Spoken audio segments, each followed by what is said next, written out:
For me, drawing comics is not about drawing lines and faces, but about portraying the mood. Whether you're working on a novel or a comic, you work to portray the mood on paper with words and drawings. Like, for example, backgrounds. Backgrounds can tell you where a character is, but I don't think it's that important. I don't want to draw a background if the focus is on the character. In Bleach, a lot of the times when a new character appears, I leave the background completely white. I want the reader to feel the mood the character gives off when they're there. Characters make the setting feel real, so I keep that in mind when I work on drawing each character. This is taken from an interview between Tite Kubo and Masakazu Morita, the Japanese voice actor for Ichigo. The translation probably isn't the best, but here Kubo explains why there's a lack of backgrounds in the manga, and makes it clear that this is more of an intentional stylistic decision than an inability to draw good-looking backgrounds. I mean, Kubo has proved on countless occasions that he can draw good backgrounds, but as you can probably tell from the title of this video, I'm not here to talk about the lack of backgrounds today. We can talk about that some other time. Today, on this week's edition of Bleach Mondays, I'm here to talk about the brilliance of Kubo's artwork in the absence of those backgrounds.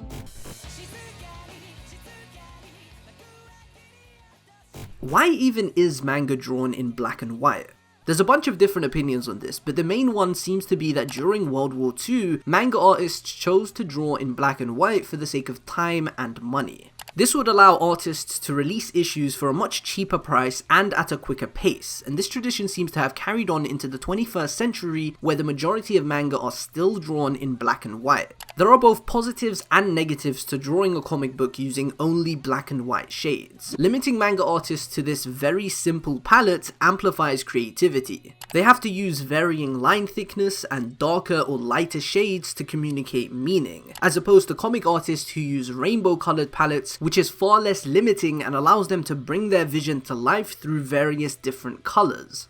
It's a lot easier to identify so many aspects of the comic with the help of color, such as which character is which, the time of day, the location of the scene, just to name a few things. So in that sense, the black and white of manga art is very restrictive, but that's also a big part of the charm. Seeing mangaka work around these obstacles through sheer creativity and skill is a huge part of manga enthusiasm. And of course, there are backgrounds in most manga which help a ton in so many ways. Backgrounds can support the story itself by providing visual information on the world and locations within it. They help to convey mood and set the tone for certain scenes through the use of different textures and lightings. And they can direct the reader's gaze by enhancing the composition of the page, ultimately controlling the pace and flow of the story. In the already limited practice of black and white comics, backgrounds are an incredibly crucial tool. Yet still, for the majority of Bleach, Kubo said f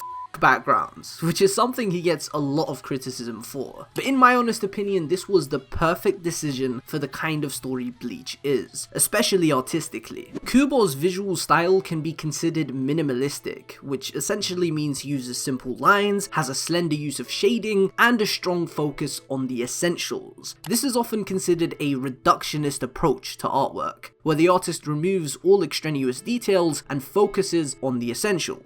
The ultimate goal of minimalistic art is to create a clear visual experience, while also exploring the interplay between form, color, and space. But wait, color? Isn't this a black and white manga we're talking about? Well, yes, and that's exactly what I hope to shed light on with this video. The amount of things you can accomplish with just these two colors is absolutely astonishing, and Bleach is the perfect case study for this. There is a significant lack of greys throughout the manga, which is quite rare in the medium as it's one of the only 3 colors that can be used, being the centerpiece of the black and white color palette. Instead of using the entire spectrum, all the way from black to white, Kubo focuses on the extremities.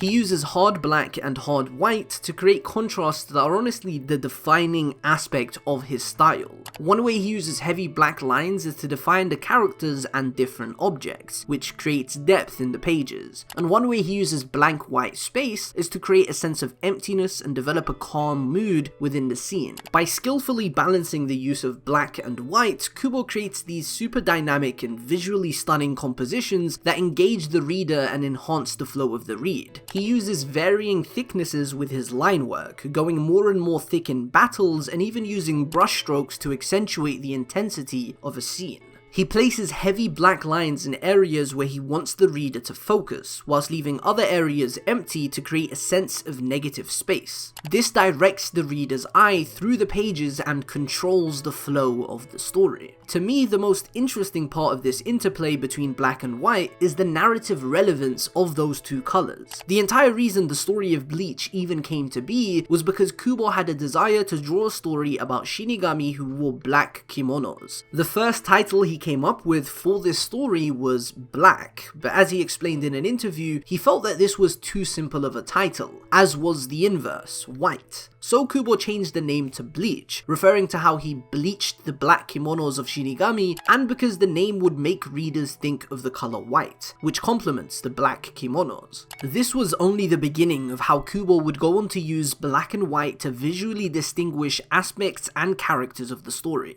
Across literature, white is light and therefore good, whilst black is dark and therefore bad. But it's not that simple in Bleach. Our protagonists, the Shinigami, they wear black kimonos. Antagonists like the Arrancar and the Stern Ritter of the Quincy wear white. The captains wear white cloaks on top of their black kimonos. Ichigo's hollow spirit is white in name and appearance, and his Quincy spirit is black in appearance. It's especially interesting with Old Man Zangetsu, whose shadow has literally permeated the manga page itself in this example, which is significant given his true identity, because Yuhaba is displayed in a very similar way, characterized by black. Ichibei, through his abilities, literally controls both black and white, which has a meta function as it is these two colors which forms the essence of the manga from both a narrative and an aesthetic standpoint. As you can see from the aforementioned examples, black and white aren't used to allow the reader to easily distinguish between good and bad through visuals, but rather they are used to highlight the moral ambiguity of the world at large. Characters on all sides of the various conflicts within this story have their own motivations, their own beliefs, and their own strengths and weaknesses, making it tricky for the reader to determine who is truly good and who is truly evil. And that couldn't be more fitting. Despite not using grey shades in his artwork, Bleach at its core promotes the idea that its characters' actions aren't simply black and white, but instead exist in a very complex and morally grey area.